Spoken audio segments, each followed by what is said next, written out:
அவன் எவ்வளவோ சொல்லி பார்த்தான். ஆனா அந்த பொண்ணு முடியாதுன்னு சொல்லிருச்சு. கடைசியில ஆத்திரத்துல கருவாயனே தன் தங்கச்சிய அடிச்சு கொன்னுட்டாங்க. விவரம் தெரிஞ்சு விசாரிக்க போன என் அண்ணனையும் தம்பியும் விரட்டி விரட்டி வெட்டிட்டாங்க. அண்ணன் தம்பி நாங்க 5 விரல் மாதிரி. இப்ப கட்ட விரலும் சுண்டு விரலும் போயிருச்சு.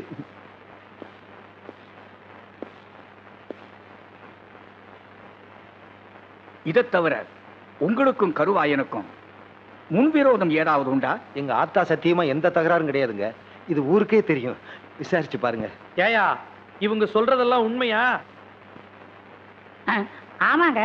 எந்த நேரத்திலையும் எங்க 3 பேர் உசிருக்கு ஆபத்தா இருக்குமோன்னு பயமா இருக்குங்க. ஆமாங்க, மறைஞ்சிட்டான்னு பாக்காதீங்க, மறுபடியும் வருவான். தைரியமாயிருங்க. உங்களுக்கு பாதுகாப்பு கொடுக்க வேண்டியது எங்க கடமை.